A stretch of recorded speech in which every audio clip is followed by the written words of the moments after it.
നമസ്കാരം. മുൻ കണ്ണൂർ ADM ആയിരുന്ന നവീൻ ബാബുവിന്റെ മരണത്തിൽ ദൃക്സാക്ഷികൾ ഉണ്ടായിരുന്നില്ല എന്നുള്ളതാണ് ആ കേസുമായി ബന്ധപ്പെട്ട് നിന്ന ആളുകളുടെ ഏറ്റവും വലിയ പിടിവള്ളി. നവീൻ ബാബുവിന്റെ മൃതദേഹം ബന്ധുക്കൾ എത്തുന്നതിന് മുമ്പ് തന്നെ ഇൻക്വസ്റ്റ് തയ്യാറാക്കി പോസ്റ്റ്മോർട്ടം ചെയ്ത് ബന്ധുക്കളെ ഏൽപ്പിക്കുമ്പോഴേക്കും നവീൻ ബാബുവിന്റെ ദുരൂഹ മരണവുമായി ബന്ധപ്പെട്ട എല്ലാ തെളിവുകളും തേച്ചു മാച്ചു കളയപ്പെട്ടിരുന്നു, നശിപ്പിക്കപ്പെട്ടിരുന്നു എന്നുള്ളതാണ് മനസ്സിലാക്കാൻ കഴിയുന്നത്. നവീൻ ബാബുവിന്റെ കേസ് അന്വേഷിച്ച കേരള പോലീസിന്റെ ആഭ്യന്തര വകുപ്പിലെ സ്പെഷ്യൽ ഇൻവെസ്റ്റിഗേഷൻ ടീം അന്വേഷണം കൃത്യമായ രീതിയിലല്ല മുന്നോട്ട് കൊണ്ടുപോകുന്നത്.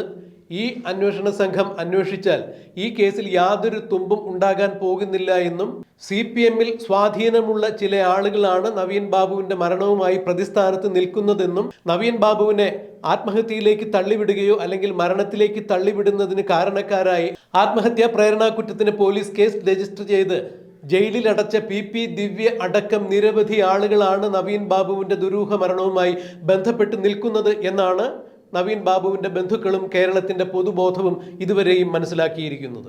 അതുകൊണ്ട് തന്നെ നവീൻ ബാബുവിന്റെ കേസ് അന്വേഷിക്കുന്നതിന് കേരള പോലീസിന്റെ സ്പെഷ്യൽ ഇൻവെസ്റ്റിഗേഷൻ ടീം പര്യാപ്തമല്ല. ഇവരുടെ അന്വേഷണം ഒരു കാരണവശാലും ഈ കേസുമായി ബന്ധപ്പെട്ട യാതൊരു വിഷയങ്ങളും പുറത്തു കൊണ്ടുവരില്ല എന്നും അതുകൊണ്ട് നവീൻ ബാബുവിന്റെ മരണത്തെ ചുറ്റിപ്പറ്റിയുള്ള ദുരൂഹതകളും കൃത്യമായ വസ്തുതകളും പുറത്തു കൊണ്ടുവരുന്നതിന് വേണ്ടി ബഹുമാനപ്പെട്ട ഹൈക്കോടതി CBI അന്വേഷണം അനുവദിക്കണമെന്നാവശ്യപ്പെട്ടുകൊണ്ട് നവീൻ ബാബുവിന്റെ ഭാര്യ മഞ്ജുഷയും കുടുംബവും ബഹുമാനപ്പെട്ട ഹൈക്കോടതിയിൽ ഒരു ഹർജി സമർപ്പിച്ചിട്ടുണ്ടായിരുന്നു. ആ ഹർജിയിൽ കഴിഞ്ഞ 12-ാം തീയതി വിശദമായ വാദം കേൾക്കുകയും ജസ്റ്റിസ് കൗസർ എടപ്പക്കത്ത് വിധി പറയുന്നതിന് വേണ്ടി മാറ്റിവെച്ചിരിക്കുന്നു. എന്നാൽ ഇപ്പോൾ നവീൻ ബാബുവിന്റെ മരണവുമായി ബന്ധപ്പെട്ട് ധാരാളം പുതിയ വെളിപ്പെടുത്തലുകൾ പുറത്തു വന്നുകൊണ്ടിരിക്കുന്നു. നവീൻ ബാബുവിനെ വളരെ ആസൂത്രിതമായി തന്നെയാണ് CPM-ന്റെ ഒരു പറ്റം ആളുകൾ, അതായത് ഭൂമാഫിയയും കോറി മാഫിയയും അടങ്ങുന്ന കണ്ണൂരിലെ CPM ലോബിയിലെ ഒരു പേര് കേട്ട വിഭാഗം തന്നെയാണ് നവീൻ ബാബുവിനെ അപായപ്പെടുത്തിയത് എന്നാണ് കഴിഞ്ഞ ദിവസങ്ങളിൽ വന്ന ഞെട്ടിക്കുന്ന വെളിപ്പെടുത്തലുകൾ. കണ്ണൂരിൽ തന്നെയുള്ള പല ആളുകളും ഇവരെല്ലാവരും തന്നെ CPM അനുഭാവികളാണ് അല്ലെങ്കിൽ ഇടതുപക്ഷ സഹയാത്രികരാണ് എന്നുള്ളതാണ് എടുത്തു പറയേണ്ട വസ്തുത. നവീൻ ബാബുവിന്റെ മരണത്തെക്കുറിച്ച് ക്രൈം ഓൺലൈനിൽ നേരിട്ടും അല്ലാതെയും നിരവധി വസ്തുതകളാണ് അറിയിച്ചിരിക്കുന്നത്. ഇതിൽ പലതും ഞങ്ങൾ വിശ്വാസയോഗ്യമായ അല്ലെങ്കിൽ തെളിവുകൾ സഹിതം ഞങ്ങളെ കാണിച്ചു തന്ന വാർത്തകളെല്ലാം ഞങ്ങൾ റിപ്പോർട്ട് ചെയ്തിട്ടുണ്ടായിരുന്നു. ഇനിയും ഞെട്ടിക്കുന്ന പല സത്യങ്ങളും പുറത്തു വരാനുണ്ട്. അതങ്ങനെ ഇരിക്കട്ടെ. എന്നാൽ കഴിഞ്ഞ ദിവസം വീണാമണി എന്ന് പറഞ്ഞ കണ്ണൂർ സ്വദേശിനിയായ ഒരു പൊതുപ്രവർത്തക ചില വെളിപ്പെടുത്തലുകൾ നടത്തുകയുണ്ടായി. നവീൻ ബാബു കൊല്ലപ്പെട്ട 2024 ഒക്ടോബർ 15-ാം തീയതി അവർ നവീൻ ബാബുവിന്റെ വീട്ടിലെത്തി നവീൻ ബാബുവിന്റെ അഭിഭാഷകനായ സഹോദരനോടും ബന്ധുക്കളോടും ഒരു കാര്യം എടുത്തു പറയുകയുണ്ടായി. അതായത് നവീൻ ബാബുവിന്റെ മൃതദേഹം വീണ്ടും ഒരിക്കൽ കൂടി പോസ്റ്റ്മോർട്ടം ചെയ്യാനുള്ള സാധ്യതകൾ നിങ്ങൾ തള്ളിക്കളയാൻ പാടില്ല. അദ്ദേഹത്തിൻ്റെത് ഒരു ആത്മഹത്യയോ അല്ലെങ്കിൽ മറ്റേതെങ്കിലും തരത്തിലുള്ള സ്വമേധയാ മരിച്ച ഒരു മരണമല്ല. ഇതിന് പുറകിൽ കൃത്യമായി ആരുടെയൊക്കെയോ കറുത്ത കൈകളുണ്ട്. അതുകൊണ്ട് നിങ്ങൾ വീണ്ടും പോസ്റ്റ്മോർട്ടം ചെയ്യേണ്ടതാണ് എന്നാണ് അവർ പറഞ്ഞത്. എന്നാൽ ഇത് തനിക്ക് മാധ്യമ ശ്രദ്ധ കിട്ടുന്നതിന് വേണ്ടിയോ അല്ലെങ്കിൽ തനിക്ക് തലയ്ക്ക് വെളിവില്ലാത്തത് കൊണ്ടോ അല്ല വിളിച്ചു പറയുന്നത്, തൻ്റെ ജീവന് ഭീഷണിയില്ലാത്തത് കൊണ്ടോ അല്ല. ഇത് ന്യായാസനങ്ങൾ കേൾക്കണം, അല്ലെങ്കിൽ ഈ കേസുമായി ബന്ധപ്പെട്ട് കേരളത്തിലെ ഏതെങ്കിലും ജഡ്ജിമാർ കേൾക്കണം. അങ്ങനെയെങ്കിൽ അവർക്ക് സ്വമേധയായ വിഷയത്തിൽ എന്തെങ്കിലും നിയമ നടപടികൾ കൈക്കൊള്ളുവാൻ സാധിക്കുകയാണെങ്കിൽ അങ്ങനെ ആകട്ടെ എന്ന് കണക്കാക്കിയിട്ടാണ് താൻ ഒരു നിരപരാധിയായ മനുഷ്യൻ്റെ, തനിക്ക് വളരെ മുൻപേ നേരത്തെ അറിയാവുന്ന ഒരു മനുഷ്യൻ്റെ ദുരൂഹമായ മരണത്തിൽ ചില ആളുകളുടെ കള്ളക്കളിയിലുണ്ട്, കറുത്ത കൈകളുണ്ട് എന്ന് താൻ തുറന്നു പറഞ്ഞത് എന്നാണ് വീണാമണി മാധ്യമങ്ങൾക്ക് മുന്നിൽ വന്ന് നിന്ന് പറഞ്ഞത്, ക്രൈം ഓൺലൈനോട് വെളിപ്പെടുത്തിയത്. എന്നാൽ ഇവിടെ ഒരു കാര്യം പ്രത്യേകം പ്രസ്താവ്യമാണ്. കാരണം പെരുമ്പാവൂരിൽ ജിഷ എന്ന നിയമ വിദ്യാർത്ഥിനി കൊല്ലപ്പെടുമ്പോൾ അമീർ ഉള്ള ഇസ്ലാം എന്ന് പറഞ്ഞ കൊലയാളിയെ പോലീസ് കണ്ടെത്തുന്നതിന് മുമ്പ് പരിസരവാസികളായ പലരെയും സംശയത്തിന്റെ അടിസ്ഥാനത്തിൽ വിളിച്ച് ചോദ്യം ചെയ്യുകയുണ്ടായി. പലരെയും പോലീസ് മുറിയിൽ തന്നെയാണ് ചോദ്യം ചെയ്തത്. അവരിൽ പലരും ഇന്നും എഴുന്നേറ്റ് നടക്കാനോ രണ്ട് കാലിൽ നിവർന്നു നിൽക്കാനോ എന്തെങ്കിലും ജോലിക്ക് പോകാനോ സാധിക്കാത്ത അവസ്ഥയിലാണ്. അത്ര കണ്ട് പോലീസ് സംശയം തോന്നിയ ആളുകളെ ഭേദ്യം ചെയ്യുകയുണ്ടായി, പോലീസ് മുറിയിൽ ചോദ്യം ചെയ്യുകയുണ്ടായി എന്നാണ് അവർ ക്രൈമിനോട് തന്നെ അക്കാലത്ത് തന്നെ വെളിപ്പെടുത്തിയിരുന്നത്. അപ്പോൾ ഒരു കുറ്റം തെളിയിക്കുന്നതിന് വേണ്ടി കുറ്റവാളികളാണ് എന്ന് തോന്നിക്കുന്നവരെ അല്ലെങ്കിൽ സംശയാസ്പദമായ സാഹചര്യത്തിൽ കാണുന്ന ആളുകളെ പോലീസിന് ചോദ്യം ചെയ്യുവാനും പിടിച്ചുകൊണ്ടുപോയി ഒരുപക്ഷെ പോലീസ് മുറിയിൽ തന്നെ ഭേദ്യം ചെയ്യുവാനുമെല്ലാം അവകാശമുണ്ടെന്നിരിക്കെ, അല്ലെങ്കിൽ പോലീസിന് അത്തരം ചില കാര്യങ്ങൾ ചെയ്യാൻ സ്വാതന്ത്ര്യമുണ്ട് എന്നിരിക്കെ, എന്തുകൊണ്ടാണ് നവീൻ ബാബുവിൻ്റെ മുനീശ്വരൻ കോവിൽ ഭാഗത്തു നിന്നും ചില ഗുണ്ടകൾ കാറിൽ കയറ്റി കൊണ്ടുപോകുന്നത് താൻ കണ്ടു എന്ന് മൊഴി നൽകിയ അല്ലെങ്കിൽ മാധ്യമങ്ങൾക്ക് മുന്നിൽ വന്നു നിന്നുകൊണ്ട് പരസ്യമായി പ്രസ്താവിച്ച വീണാമണിയെ ചോദ്യം ചെയ്യുവാൻ പോലീസ് തയ്യാറാകാത്തത്? പെരുമ്പാവൂരിൽ ജിഷ എന്ന നിയമവിദ്യാർത്ഥിനി കൊല്ലപ്പെടുമ്പോൾ ആ കുട്ടി താമസിച്ചിരുന്ന വീടിന്റെ പരിസരത്തിലുള്ള പല ആളുകളെയും പോലീസ് സംശയാസ്പദമായി പിടിച്ചുകൊണ്ടുപോവുകയും ചോദ്യം ചെയ്യുകയും ചെയ്തതിന്റെ അടിസ്ഥാനത്തിൽ എന്തുകൊണ്ടാണ് കൊല്ലപ്പെട്ട നവീൻ ബാബുവിനെ കുറച്ച് ഗുണ്ടകൾ ചേർന്ന് മുനീശ്വരൻ കോവിലിന്റെ ഭാഗത്തു നിന്നും കുറെ ആളുകൾ കാറിൽ കയറ്റി കൊണ്ടുപോകുന്നത് താൻ കണ്ടു എന്ന് മാധ്യമങ്ങൾക്ക് മുന്നിൽ വന്ന് നിന്നുകൊണ്ട് പറഞ്ഞ കണ്ണൂർ സ്വദേശിനിയായ പൊതുപ്രവർത്തക കൂടിയായ വീണാമണിയെ പോലീസ് ചോദ്യം ചെയ്യാതെ ഇപ്പോഴും ഇരുളിൽ തന്നെ നിർത്തിയിരിക്കുന്നത് എന്തിനു വേണ്ടി? ഇത് പ്രസക്തമായ ചോദ്യം തന്നെയാണ്. വീണാമണി അപ്പോഴെല്ലാം വ്യക്തമാക്കുന്ന പല കാര്യങ്ങളുമുണ്ട്. നവീൻ ബാബുവിന്റെ കുടുംബം CBI അന്വേഷണം ആവശ്യപ്പെട്ട് ബഹുമാനപ്പെട്ട ഹൈക്കോടതിയെ സമീപിക്കുമ്പോൾ ഈ ആവശ്യം, അതായത് നവീൻ ബാബുവിന്റെ കുടുംബത്തിന്റെ CBI അന്വേഷണം എന്ന ആവശ്യം നിരാകരിക്കുന്നത് അല്ലെങ്കിൽ അതിന് വട്ടം കയറി നിന്ന് തടസ്സം പറയുന്നത് മുഖ്യമന്ത്രി പിണറായി വിജയനോ അല്ലെങ്കിൽ മറ്റേതെങ്കിലും നേതാക്കളുമല്ല, അത് CPMന്റെ സംസ്ഥാന സെക്രട്ടറിയായ MV ഗോവിന്ദൻ തന്നെയാണ്. എന്തുകൊണ്ടാണ് MV ഗോവിന്ദൻ ആദ്യമേ തന്നെ CBI അന്വേഷണം വേണ്ട എന്ന് ചാടി പറയുന്നതിന്റെ കാര്യം എന്നാണ് വീണാമണി ചോദിക്കുന്നത്.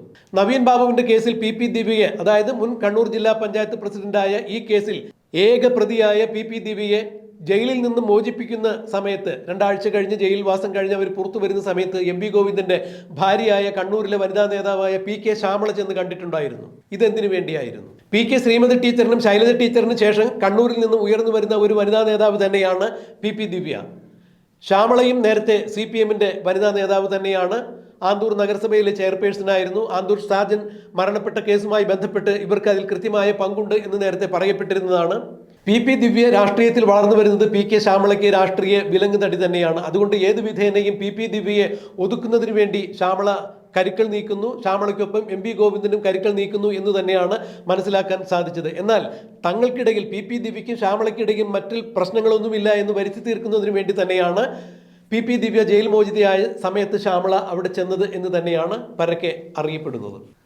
എന്നാൽ ഇവിടെ മറ്റു ചില വസ്തുതകൾ കൂടി ചൂണ്ടിക്കാണിക്കപ്പെടുന്നു. MV ഗോവിന്ദനും MV ഗോവിന്ദന്റെ മകനും നവീൻ ബാബുവിന്റെ മരണവുമായി അഭേദ്യമായ ബന്ധമാണ്. എന്തുകൊണ്ടാണ് പോലീസ് ഇവരുടെയെല്ലാം ഫോണിന്റെ കോൾ രജിസ്റ്ററുകൾ പരിശോധിക്കാത്തത്? ഇവരുടെ ടവർ ലൊക്കേഷനുകൾ എന്തുകൊണ്ടാണ് സംരക്ഷിക്കാത്തത് എന്നാണ് വീണാമണി ചോദിച്ചത്. PP ദിവ്യ ഈ കേസിനെ സംബന്ധിച്ചിടത്തോളം അവരെ മുന്നിൽ നിർത്തി അവരെ ചാവേറാക്കി കൊണ്ട് കളിക്കുകയാണ് ഇവരെല്ലാവരും ചെയ്യുന്നത് എന്നുകൂടി വീണാമണി പറയുമ്പോൾ MV ഗോവിന്ദനും PK ശ്യാമളയും അവരുടെ മകനും അടങ്ങുന്ന ഒരു ഭൂമാഫിയ, കോറി മാഫിയ തന്നെയാണ് നവീൻ ബാബുവിന്റെ മരണത്തിന് പിറകിൽ പ്രവർത്തിച്ചിരിക്കുന്നത് എന്നാണ് വീണാമണി പറഞ്ഞു വെക്കുന്നത്.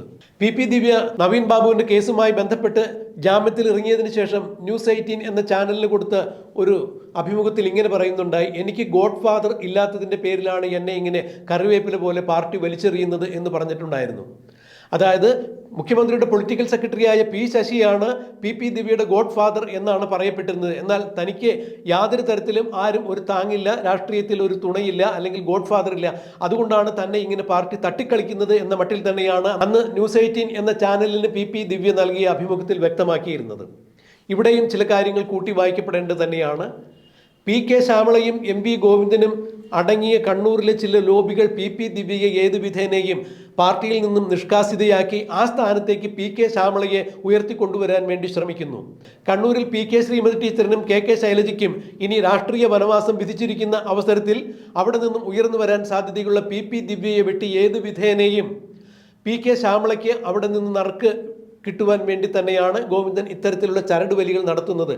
മാത്രമല്ല കണ്ണൂരിലെ ഭൂമാഫിയയും കോറി മാഫിയയും തമ്മിൽ PK ശ്യാമളയ്ക്കും MV ഗോവിന്ദനും മകനും അടങ്ങുന്ന ഒരു കോക്കസിന് കൃത്യമായ പങ്കുണ്ട്. ഇവരുടെ ഫോൺ രേഖകൾ പരിശോധിച്ചാൽ നവീൻ ബാബുവിന്റെ മരണത്തിലേക്ക് എത്തുന്ന ചില സൂചനകൾ കിട്ടും എന്ന് തന്നെ വീണാമണി പറയുമ്പോൾ കൃത്യമായി എന്തുകൊണ്ടാണ് വീണാമണിയെ ചോദ്യം ചെയ്യാതെ പോലീസ് വിട്ടുകളയുന്നത് എന്ന് മനസ്സിലാക്കാൻ സാധിക്കുന്നില്ല. വഴിയിൽ കാണുന്ന സംശയം തോന്നിയ ആളുകളെ വരെ പിടിച്ചുപറി കേസിൽ വരെ ചോദ്യം ചെയ്യുന്ന പോലീസിന് കൃത്യമായി ഇത്തരം വിവരങ്ങൾ, അതായത് നവീൻ ബാബുവിനെ മരണത്തിന് മുമ്പ് ചില ആളുകൾ വണ്ടിയിൽ കയറ്റി കൊണ്ടുപോകുന്നത്, ഗുണ്ടകളെന്ന് തോന്നിക്കുന്ന ആളുകൾ വണ്ടിയിൽ കയറ്റി കൊണ്ടുപോകുന്നത് താൻ കണ്ടു എന്ന് മൊഴി നൽകിയ, അല്ല എന്നുണ്ടെങ്കിൽ മാധ്യമങ്ങൾക്ക് മുന്നിൽ പറഞ്ഞ ഒരു പൊതുപ്രവർത്തകയെ എന്തുകൊണ്ട് ചോദ്യം ചെയ്യാൻ കണ്ണൂരിലെ പോലീസ് തയ്യാറാകുന്നില്ല എന്നുള്ളത് ദുരൂഹം തന്നെയല്ലേ? എന്തായാലും നവീൻ ബാബുവിന്റെ മരണവുമായി ബന്ധപ്പെട്ട അടിമുടി ദുരൂഹതകളാണ് മുന്നോട്ട് വരുന്നത്. CBI അന്വേഷണം വേണ്ട എന്ന നിലപാടിലേക്ക് നീങ്ങാൻ കാരണം MV ഗോവിന്ദൻ തന്നെയാണ്. അങ്ങനെയെങ്കിൽ CBI ഈ കേസിൽ വരികയാണെങ്കിൽ MV ഗോവിന്ദൻ അടക്കമുള്ള ആളുകളുടെ അവിഹിതത്തിന്റെ അല്ല എന്നുണ്ടെങ്കിൽ അനധികൃത സ്വത്തിടപാടുകളുടെ അടിവേര് വരെ മാന്തി CBI പുറത്തിടും എന്ന് കണ്ടതുകൊണ്ട് തന്നെയാണ് MV ഗോവിന്ദൻ അതിനെ തടഞ്ഞത് എന്നാണ് ഇപ്പോൾ വീണാമണി പറയുന്നത്. എന്തായാലും നവീൻ ബാബുവിന്റെ മരണവുമായി ബന്ധപ്പെട്ട് MV ഗോവിന്ദനും PK ശ്യാമളയ്ക്കും MV ഗോവിന്ദന്റെ മകനും അടക്കമുള്ള കണ്ണൂരിലെ ഭൂമാഫിയകൾക്കും കോറി മാഫിയകൾക്കും കൃത്യമായി ബന്ധമുണ്ട് എന്ന് വീണാമണി പറഞ്ഞു വെക്കുമ്പോൾ തൻ്റെ ജീവന് ഭീഷണിയുണ്ട് എങ്കിലും കറകളഞ്ഞൊരു ഉദ്യോഗസ്ഥനെ, നാടിന് നല്ല രീതിയിൽ സേവനമനുഷ്ഠിച്ച ഒരു ഉദ്യോഗസ്ഥനെ കൊന്നുകളഞ്ഞതിൽ പ്രതിഷേധിച്ചുകൊണ്ട് തന്നെയാണ് തൻ്റെ ജീവനെ പോലും വകവയ്ക്കാതെ ഇത്തരം കാര്യങ്ങൾ താൻ വിളിച്ചു പറയുന്നത് എന്നാണ് വീണാമണി പറഞ്ഞത്. തനിക്കിതിൽ യാതൊരു തരത്തിലുള്ള നേട്ടങ്ങളും താൻ ആഗ്രഹിക്കുന്നില്ല. അത്തരത്തിൽ ഒരു മീഡിയ അറ്റൻഷനോ അല്ലെങ്കിൽ മറ്റെന്തെങ്കിലും നേട്ടങ്ങൾ കണക്കാക്കിക്കൊണ്ടല്ല താനിത് പറയുന്നത്.